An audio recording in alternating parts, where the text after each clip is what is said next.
Hello, everyone, and welcome to this ISM Trust webinar, Making Tax Digital for Income Tax, Ask HMRC.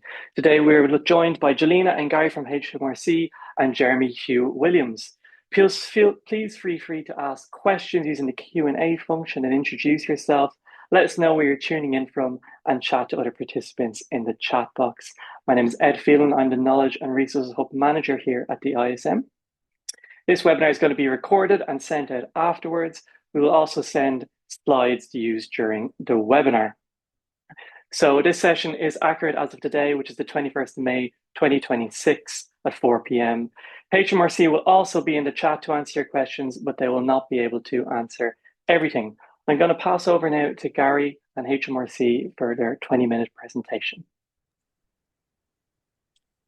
Thanks for that, Ed, and thanks for hosting the webinar today on MTD. We'll share my screen and I'll put myself off camera so you can concentrate on the slides and I'll come back on. Oh, I think, Ed, someone's going to have to allow me to share. It says it's been disabled.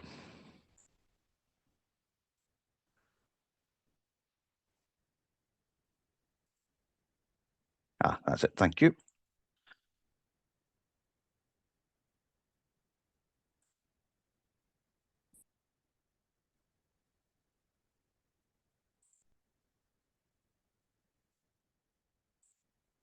Okay, so as I said, I am Gary Craig and I am the stakeholder lead for MTD for business customers. I'm really sorry, I don't know why it's jumping slides. So we have myself and Galina and Deb Merrington in the background to answer your questions. So the presentation should take roughly 20 minutes or so. Okay, so during today's webinar, I'll be giving you some up-to-date information about MTD and when it becomes a legal requirement for you.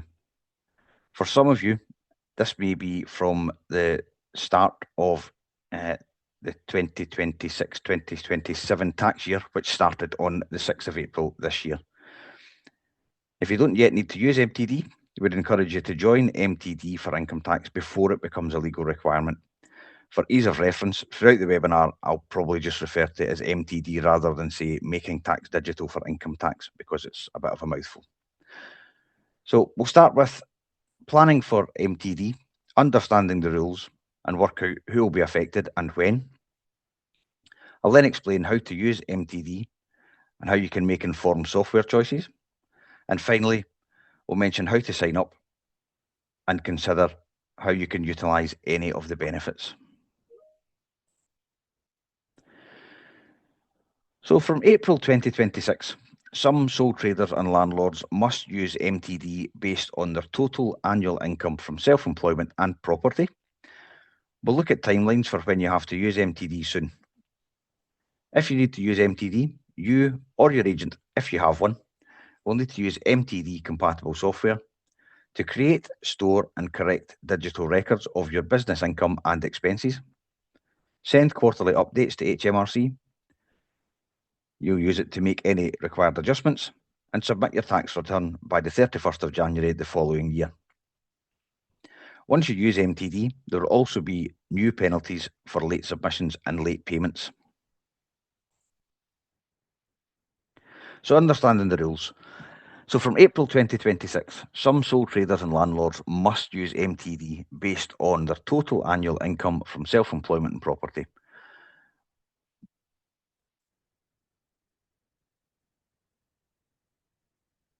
So basically the rules are, if you're an individual registered for self-assessment, you get income from self-employment or property or both, and your qualifying income is more than the threshold for MTD, but you also need to have made one or more self-assessment tax returns.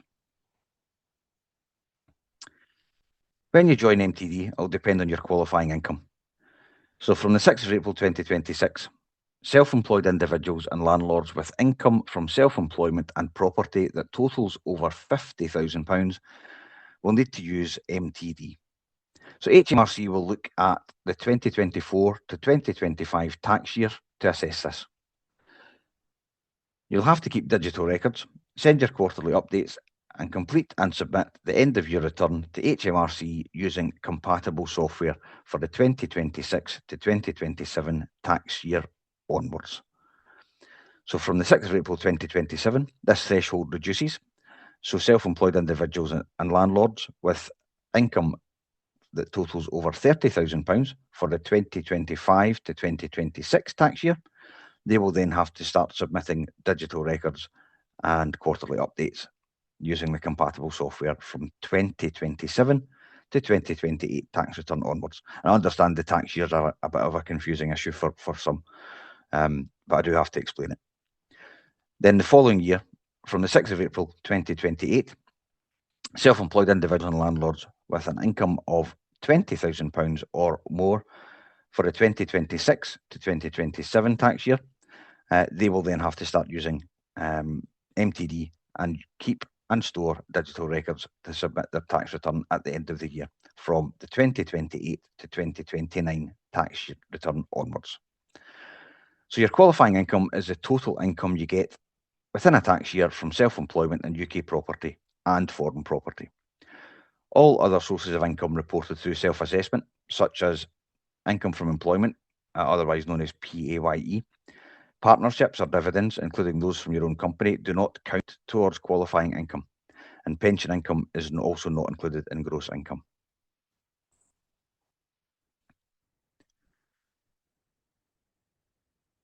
So qualifying income, this information is critical in terms of determining who will be required to use MTD and from when.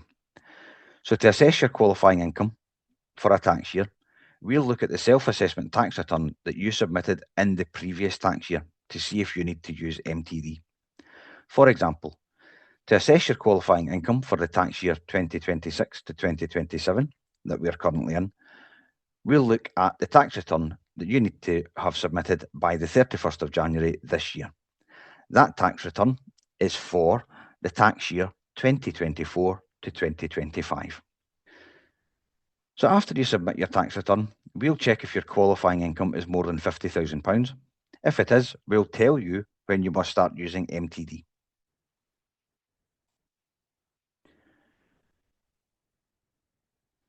So again, just looking at qualifying income, your qualifying income is the total income you get for a tax year from self-employment and UK property. So for example, your gross income is the income before you deduct expenses, and it could be £25,000 from rental income and £27,000 from self-employed income. In this example, your qualifying income would be £52,000, and you would have to start using MTD. This slide gives you a bit more detail about what counts as qualifying income. You don't need to keep digital records of income that doesn't qualify for MTD or include that in your quarterly updates. However, you must still report this income on your self-assessment tax return just as you do now. I'll just pause for a second so you can see what is and what isn't included.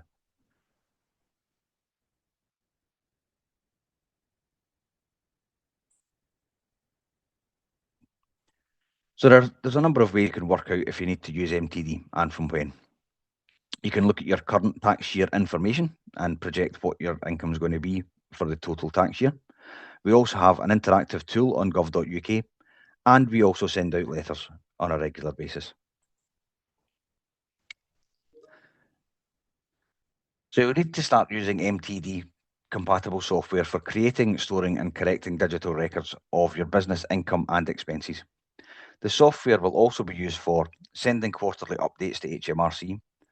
It will receive information such as tax estimates from HMRC, and it will also be used to submit your tax return to HMRC by the 31st of January.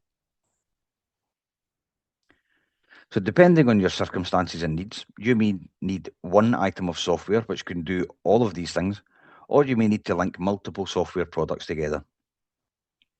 For example, you may have one software to keep your digital records and sending your quarterly updates, and you may use another software for the end of year tax return. It's important that you make your software choices for the whole MTD journey of keeping digital records, sending quarterly updates, and completing your tax return. If you have an agent or an accountant, you should make sure this aligns with the decisions about who is responsible for what. Keep in mind other factors, including which accounting method you'll use and whether you intend to carry out in-year adjustments. There is more information about MTD compatible software on gov.uk.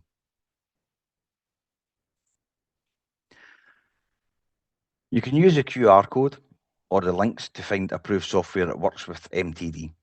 Choose a solution that suits your needs and, if applicable, check your agent can support it before signing up and authorising the software with HMRC. A copy of the slides will be available after the session as well, so the QR codes can be scanned then. So you'll need to create and keep digital records, as I've mentioned, for property and self-employment by dates, amount and category. And use MTD software to create the summary totals of income and expenses. Submit these as a quarterly update. You can also make some adjustments in your digital records, and you can choose to do this in year or at the end of the year.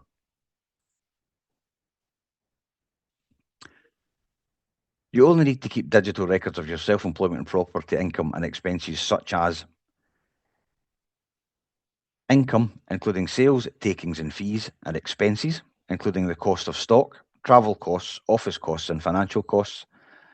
Property income, including rent, premiums for the grant of a lease, reverse premiums and inducements. And property expenses, including rent, costs of repairs, maintenance or other services. You'll note that these correspond directly to the supplementary pages for self-employment and income from property. If you have property income from multiple properties, you need to treat all your UK properties as one UK property business and all non-UK properties as one foreign property business. Joint property owners may need to transfer digital records to each other to calculate their share of income and expenses each quarter to send updates.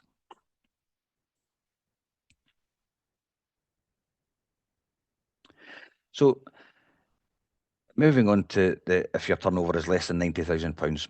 So that's classed as simpler categorisation. It's also known as three-line accounts.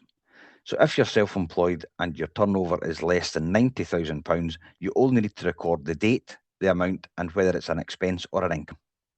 If you also receive income as a landlord and your turnover is less than £90,000, you also need to keep a record of expenses at a finance cost. If your turnover is £90,000 or more, you need to fully categorise your income and expenses. Now we're going to look a bit more in detail about the quarterly updates.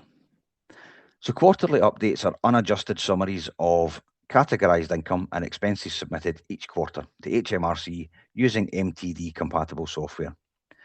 So every 3 months, MTD software will total the digital records and produce summaries for each income and expense category. You'll then submit these from MTD compatible software within the quarterly deadline, and the deadlines are on screen for you now. It's important to note that quarterly updates are not tax returns. You're not required to make any accounting or tax adjustments before sending an update, and there is absolutely no payment required with the quarterly update either. So again, I'll just pause for a second to let you see the information on screen.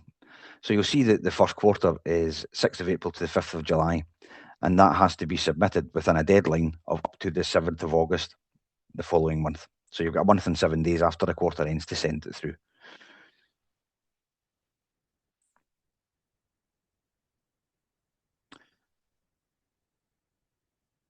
So a quarterly update must be sent for each business. So you must submit separate quarterly updates for income from all UK property and foreign property. You must also submit separate quarterly updates for each source of self-employed income you have registered with HMRC. At the end of the year, individuals will be required to finalise their income tax position, as you do now. Once you've made all the adjustments to your self-employment and property income and expenses, you'll then use your chosen software to complete and submit your end-of-year tax return by the 31st of January following the end of the tax year. Individuals will need to make sure all the other taxable income or gains for the year have been entered onto their compatible software.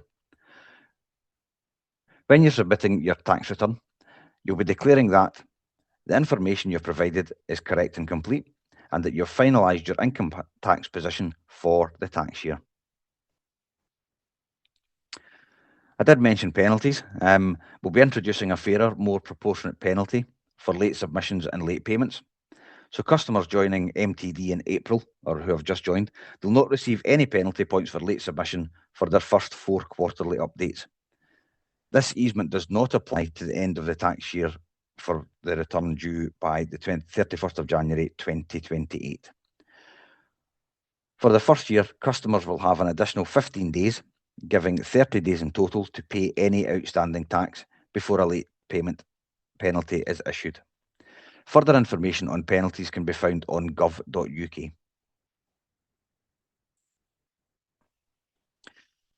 You may also be exempt from MTD if it isn't practical for you to use software to keep your digital records. This could be due to age, disability, location, or any other reason. Or if you're a practicing member of a religious society or order with beliefs that are incompatible with electronic communications. Again, you can find more information about this exemption process on gov.uk. So if you're legally required to use MTD from April 2026, you should be signed up and meet your legal obligations, creating digital records and prepared for your quarterly update. HMRC will check that you're eligible to sign up based on the details that you provide. If you use an agent, as I mentioned before, they can sign you up instead. You can choose whether you want to sign up before you're legally required also, to help you be more prepared for when you actually have to do it. Again, on this screen, it's just showing again what counts and doesn't count as quarterly income. This is some of the questions that we've been asked previously.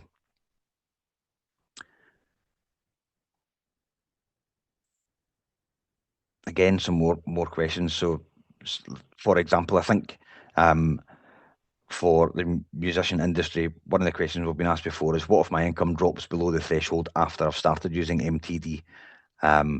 So once you're in MTD, you generally remain until your qualifying income is below the threshold for 3 consecutive tax years, after which you can opt out.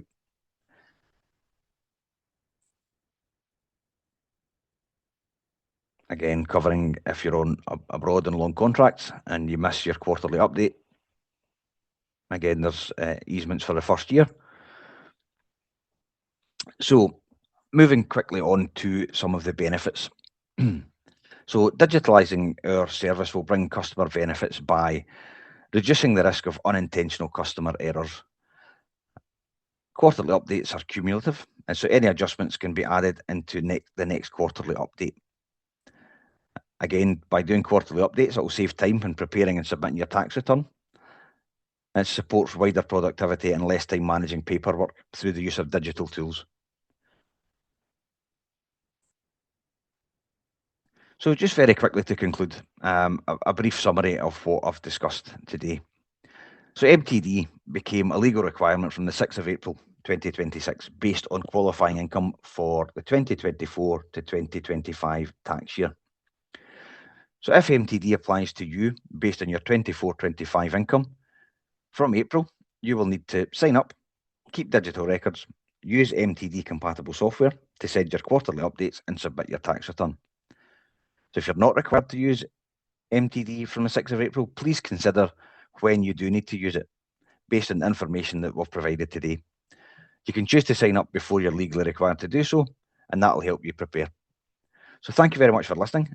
Hopefully Galina and Deb have been answering your questions in the background, and I will now be quiet for a bit and hand you back over to Ed. Thanks, Gary. That's fantastic. And please do get your questions in, everybody. We're going to be addressing them at the end as well.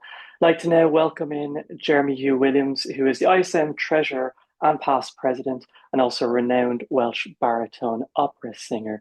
And we're going to talk about how it affects the actual freelancing musician. Thank you. Hey, Jeremy, how are you?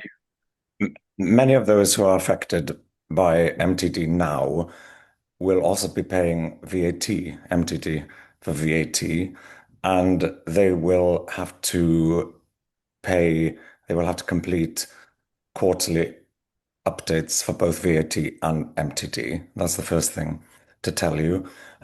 Also, to tell you that the quarters are different. So, for example, your VAT quarter may begin on the 1st of April, whereas the MTD for tax begins on the 6th of April. So you need to make certain of that. I would also really persuade you all of you, to open business accounts, because typically musicians do not have business accounts, and it would be excellent to keep everything separate. And moreover, there are some business accounts that offer free software, which is MTD compatible. And although HMRC are not able to recommend any in particular, I can. And I would recommend Starling to you, which has free software. Make sure it's a business account. I would also recommend Monzo and the NatWest group, which also includes Ulster, RBS, and Metal. However, you need to check, because if you are paying VAT, not all of these accounts will be suitable. If you are receiving income from the USA, not all of these accounts will be suitable. And therefore, the overall winner is Starling, followed by Monzo. If you need more information, contact me directly, please. Great. And Jeremy, if members feel overwhelmed by the idea of MTD, what practical steps would you recommend for members to take just to manage their tax affairs effectively? Well, you need to register for MTD now. If you haven't done so already, you need to go on the HMRC website. You should already have done this, but perhaps some of you haven't. That is to say, if your income, and as Gary said very clearly, income is not profit. Income is every penny that you are paid, including all of your expenses, every penny that you are paid. Not interest from banks and building societies, not pensions, although you won't be taking your pension at the moment, most of you. Anything you are paid. If that was £50,000 or more in total, not the profit, in the year 24-25, you will now have to do MTD from the 6th of April. From the 6th of April next year, if your total income, including expenditure, including all of those payments you get for hotels, for travel, if it's more than £30,000, you will have to do it from the 6th of April next year. And from the year after, the total is £20,000. So you really need to think very carefully about this. But open those business accounts now. Yeah, great advice. And as we know, managing finances in the creative industry is slightly different because income streams can be coming from everywhere. How has making tax digital changed the way you personally are managing your finances, or has it? Well, it's very early days, of course. I did open a business account. I opened several actually before the 6th of April, just to see how the land lay. And I came to the conclusion the only one suitable for me was Starling, for all the reasons that I have explained. And so all of my income has been paid since the 6th of April into my Starling account, and the expenditure out of it. So, but I can't tell you how it will pan out, because I have to wait until the end of the quarter before I see how it's going to work in practice. And yeah, so I know a lot of people were asking, I've got my old way of doing my accounts, I have my old software. Is there any way I can retrofit them in? But you've just decided I'm going to go with Starling and adopt it and start fresh, I Well, suppose. there is a way. I mean, you can have bridging software, and you have to pay for that. Musicians generally are not wealthy people, and you don't want to be paying hundreds of pounds for software when you could be having software free from these banks. There are many other banks, high street banks, like HSBC, for example, that offer free software, but it's only for a year. So watch out. All of your banks will offer you a carrot, but at the moment, some of these only online banks like Starling, and I've been a member, I've had a different account with Starling, as it happens, for many years, and I found them to be very, very good. So Starling or Monzo, but check Monzo that it is the right bank for you, because if you receive US payments or if you are a sole trader, it may not be suitable. So check out the criteria.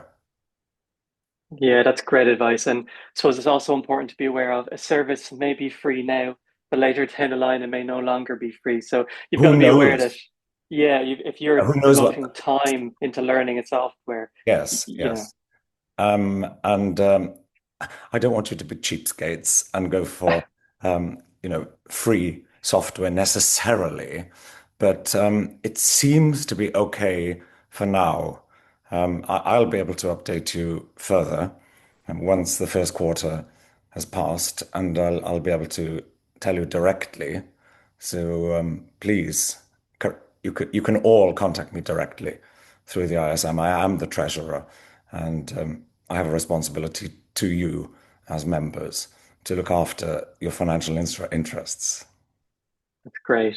And I suppose it's also important for everyone to be aware of how much time can they devote to if they want to go down the bridging software route. Do they have the admin time to be able to manage that themselves?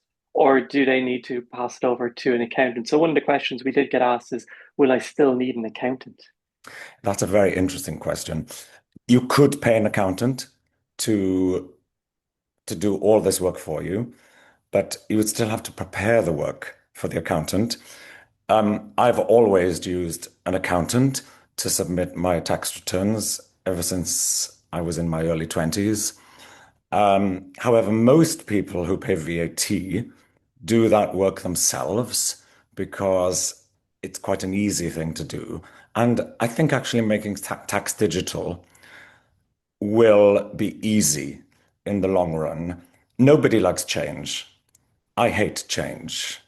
And it's daunting what we have to achieve with this new regime. But I feel that once the first quarter is done, it will all be plain sailing.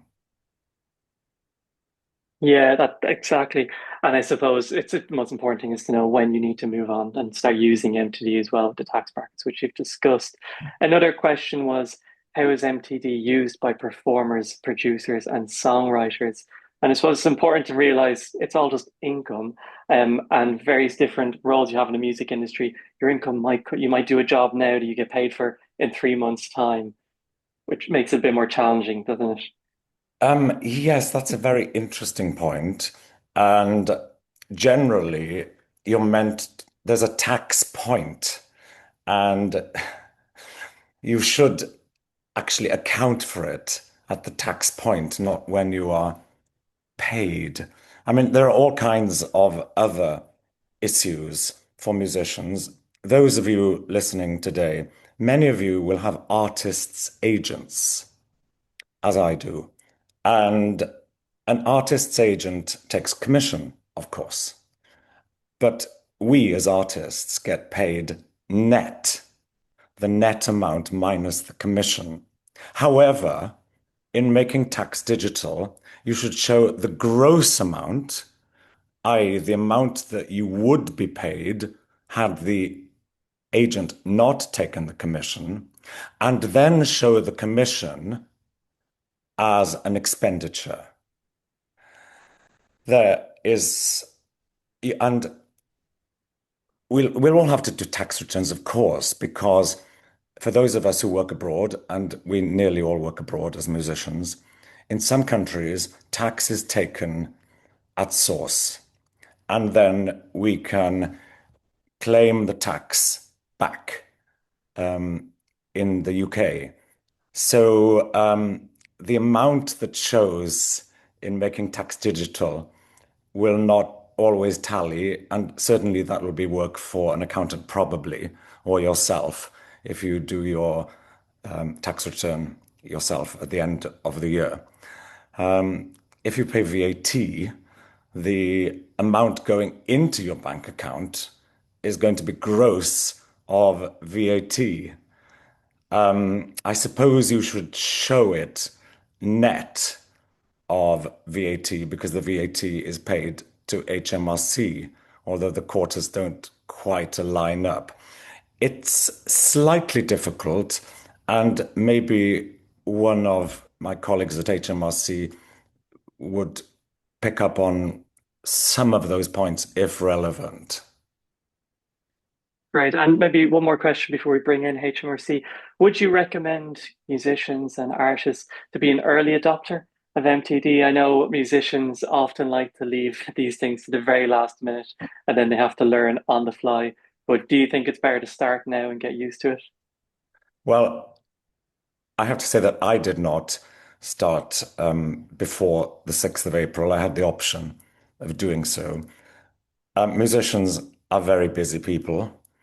We have to practice, we have to travel, we have to learn repertoire. And in realistically, if we can get away with not doing something, we will probably do that. So I can't answer for everybody, but you might like a trial run. I didn't take that personally. So I'm learning now on the hoof, and hopefully I shall get it right.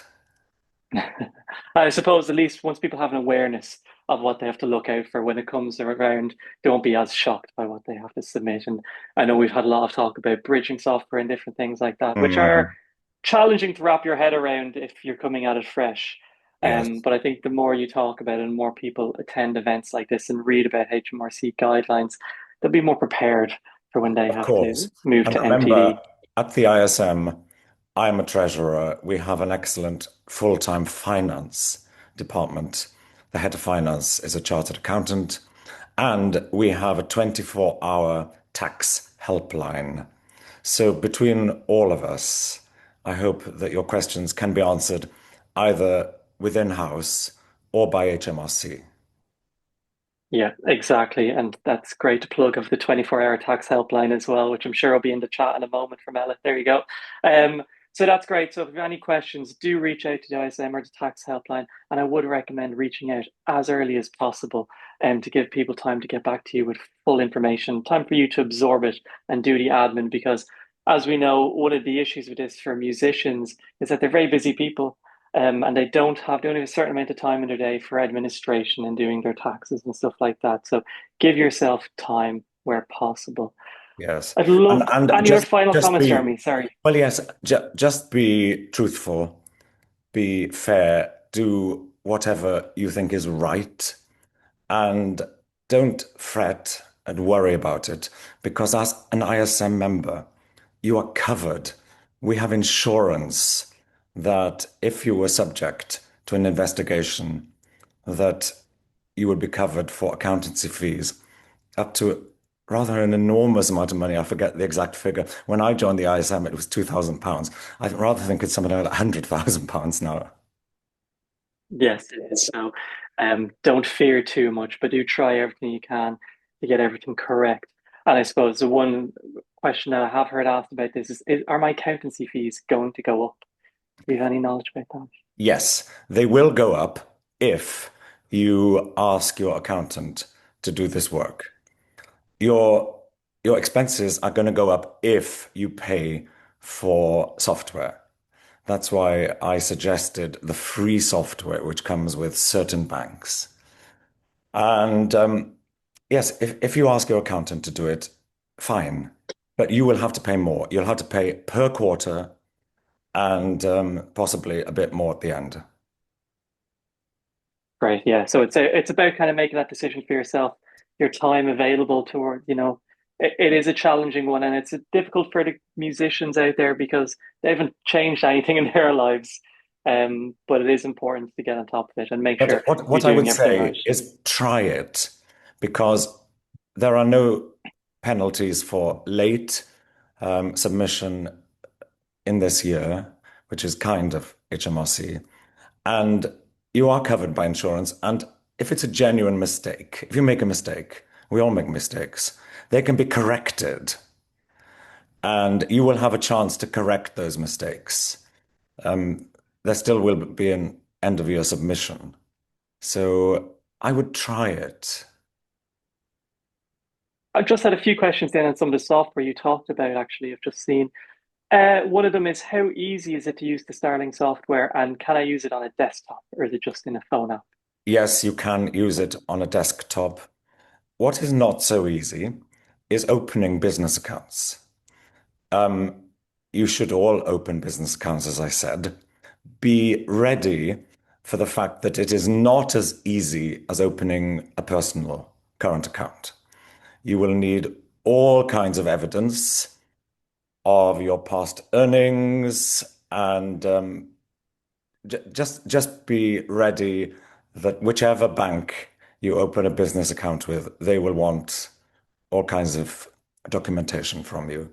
So don't be daunted by that.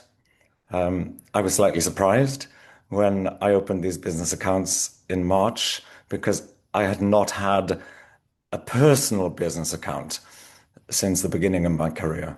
Although, as somebody who's involved with many charities, I am a signatory on many business accounts. But yes, it's a different matter when it's your own business. Fantastic. That's great, Jeremy. I think we should invite HMRC in now and we can all have a collaborative discussion. We've got a few more HMRC questions. So if Gary or Glenn are there, um, loads of questions in the chat, loads in the Q&A function, trying to keep an eye on what everyone's asking. We've had some answered, but I might just read them out here because they might be useful to the rest of the call. So we have one person here asking, I'm also a landlord on my personal tax return. So will I need to use this MTD as well? Again, it comes down to their qualifying income. If their income is above the £50,000 threshold, with their property income and self-employment income, then yes, they will have to use it. Great. We have one here which I think points towards bridging software, but is there a way that I can continue to use my spreadsheet to record my accounts? I've set it up over many years and it feeds into everything that I do. For example, can I just put the totals into one of the accepted software systems? Absolutely, that is the whole point of the bridging software. So you can use something as simple as an Excel spreadsheet and the bridging software should convert that information to HMRC systems in a compatible format. Great. We have one here, I suppose. Do you start from the start of a tax year, or can you start partway through a year? Well, it depends when they start their self-employment, but the tax year always is from the 6th of April to the 5th of April the following year. So you'll be whether you start self-employment or to use it from the middle of a year, you would still have to do the full tax year. So my suggestion on that would be, no, you need to start using it from the beginning of the financial year. Great. One here for Jeremy about Starling. I'm not sure if you might know the answer to this. So, does it need to be a Starling business account, or can it be a separate account in Starling, not business, which they already have? Business Do you have account. to pay for a business account? Okay, No, these are free accounts. great. So but they do need a business account. Yes. Okay. And then we had another Starling one here, I think. How does Starling deal with foreign tax credit and then deal with PPL, as you don't get the option to split it out between self-employment and other income? I don't see that as a problem at all. I get PPL payments, so they can be paid into Starling, although I haven't had one since the 6th of April. Foreign tax credits. I'm not sure about that. Yeah, I'm not sure what. I think foreign tax credits, it's similar to a benefits system here. We have been asked that question before. We don't normally take questions away from a webinar because we do so many, it would be difficult. But because we've been asked that question before, I will make a promise that we'll find out the answer and get back to you on that one, Ed. No problem. We've one here which we kind of touched on earlier. I am under the threshold at the moment. Would there be any advantage to opt in voluntarily? I think, as Jeremy so eloquently put, there are no penalties this year. So a sort of try before you buy sort of scenario. You can sign up to do MTD now. You can learn it along the way. There's no penalties, like we say. And Jeremy also mentioned about making mistakes. The good thing about MTD is if you make an error, unintentional or otherwise, in a quarterly update, you can correct that the next quarter. So there is room to fix your mistakes on the way through. So even if you're not legally obliged to do so yet, it would make sense to sign up earlier before the penalty system kicks in as well. Right. We have one here. So the penalties have been waived for 2026-27 for late filings for the 50K bracket for people for April 26. The person is asking, is the same soft or will the same soft landing be for the 30K group of people? There are no current plans to waive any penalties going forward after January next year. Right. Yeah. Will HMRC be offering a lot more support and training on MTD for the 30K group?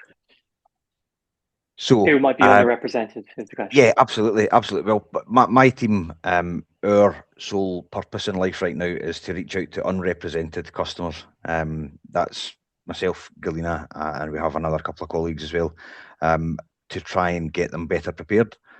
Also, Deb, who's on the call, their team host webinars every week. I think there's about six webinars every week.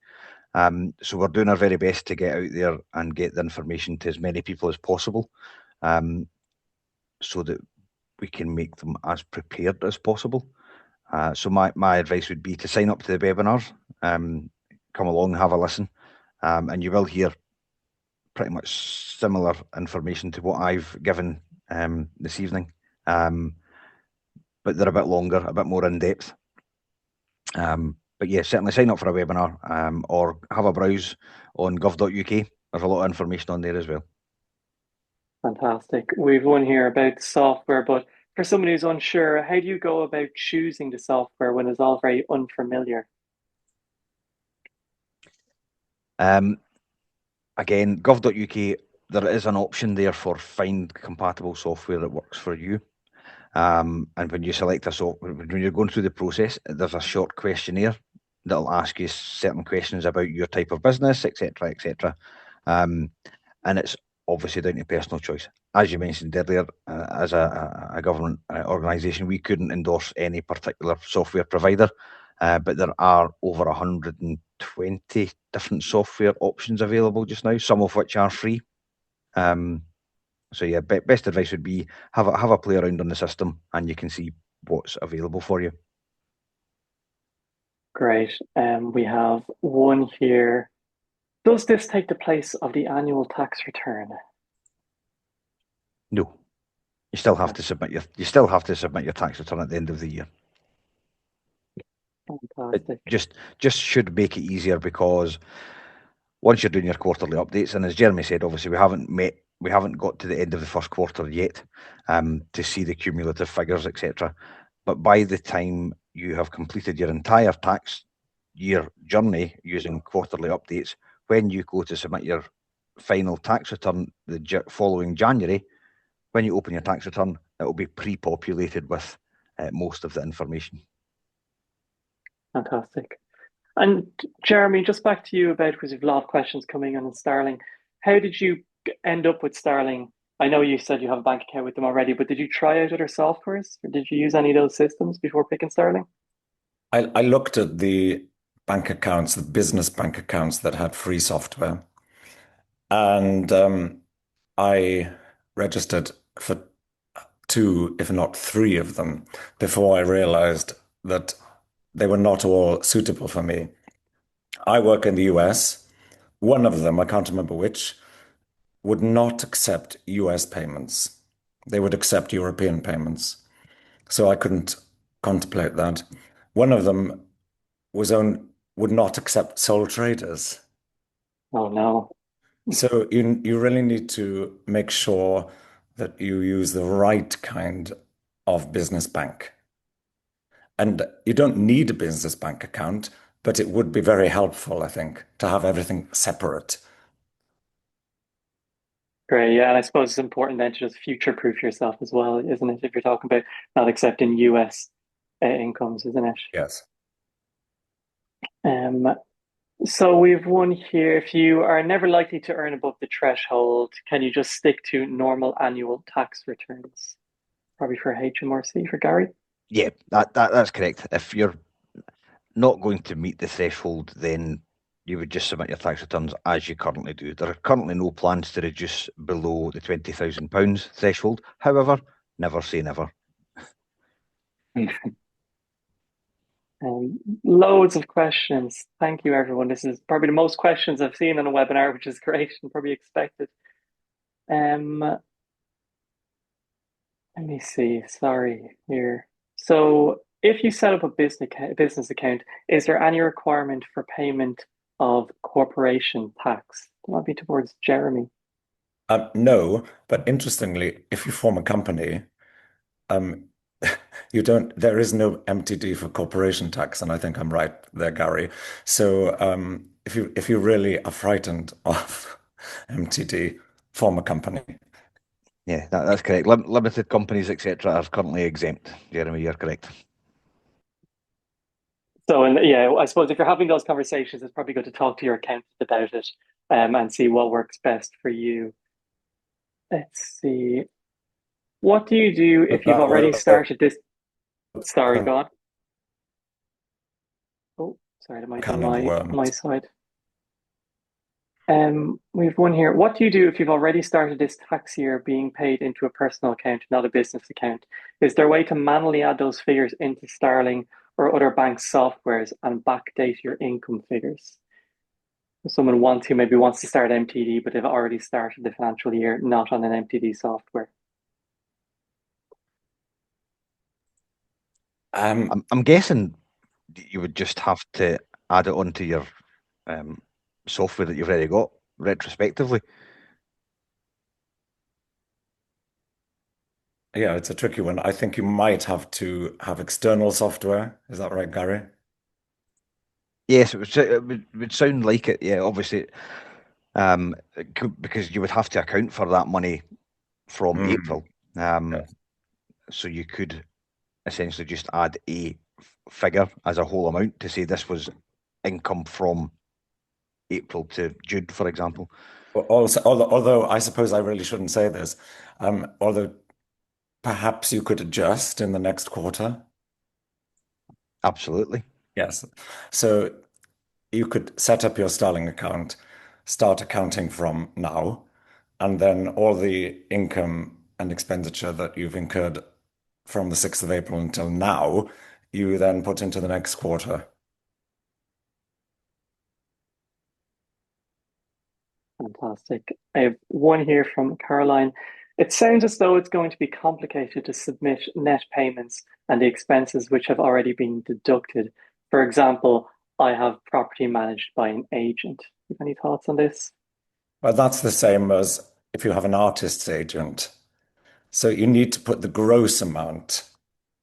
So say you earned £1,000 and the agent took £150 plus VAT, say. That gets complicated if you're VAT registered. But let's say you're not, and but you put the £1,000, not the amount that goes into your bank account, and then you Yeah. put the commission as expenditure. Oh, just to sort of oversimplify it, you would have a column for income and a column for expenses. Yes. So you would put, as Jeremy said, you would put the £1,000 income in the income column, and then the expenses for your agent fees would be on the other column. And what's important to know that if if you earn less than £90,000, there's a simplified form, a way of doing MTD, and it's you don't have to register everything in the way that you would if it was more than £90,000. So it really totals of expenditure and income. Yes, Gary? Yeah, that's correct. We just need to know whether it is an income or an expense. As simple as that. Yes. So please don't worry too much. For those of you who earn, when I say earn, that's gross income, including all your little bits of travel that you receive from companies. You know, if you're working for a company and they give you your fee plus travel, that the travel is part of your income. If all of that is less than £90,000, you can do the simplified version. Great. We've one here just clarifying from Brian. Are we saying a business account is mandatory, or is it just Jeremy's advice? Is he Oh, saying a separate account, business, personal, no, whatever? it's not mandatory. It's my recommendation. Yeah, for Oh, administrative purposes there. Yeah, yeah. Um, Thank you everyone for all the questions. And Deb and Jeline in the chat have been typing furiously, I can see. Just had one come in here. um, If we sign up to MTD early, would we be still submitting quarterly updates to HMRC? That is correct. Yeah. yes. Are we And still keeping all our receipts for yes, expenses in case of investigation? yes, keep everything digitally. But you should be up to now anyway, keeping everything in your nice shoe boxes. But you can keep them all digitally now. I mean, so many of us do anyway. And just before we close, if anyone's final questions, please do get them in. Jeremy, overall, how have you found the process of moving on to MTD? Are you happy that you're here now and you've got it started? Well, you see, nothing has really happened yet. I have a bank account and my income and expenditure goes into a new bank account. And that's all that has happened so far. Great. So maybe we can come back to this conversation. We might do some resources on the ISM post about Yes. how you've actually found the process later on down the line once we're actually submitting those updates. Any final words from anyone? I think we've covered a lot of ground here. Um,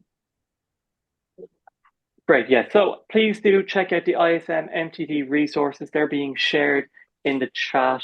Please do get in touch if you have any questions we have not answered today, and we will be sure to get you an answer and get them back to you. Love to thank everyone involved, HMRC, Gary, Jelena, Deb in the chat box as well, typing away. Fantastic job. Jeremy, thanks so much for your input. I think it really helped our members just get a grounding of, well, it's not as scary as it might seem at first. Thanks everyone coming. If you're an ISM member and have a query relating to taxable expenses or need some help filling out a tax form, remember you can contact our tax helpline, which is staffed by experts who can help you with any tax or national insurance issue. You can access that in the members area of the website.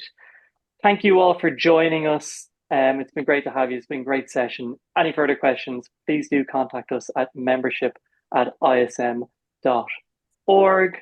And do I have anything? I have one more thing to say that I'll find amongst all the messages now. Any And you closing can thoughts? contact me anytime personally. Fantastic. Our next webinar is a member-only webinar on the 22nd of June. Support your mental health as a musician.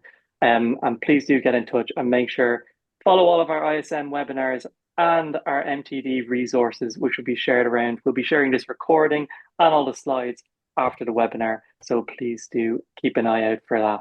And thank you everyone for attending and see you soon.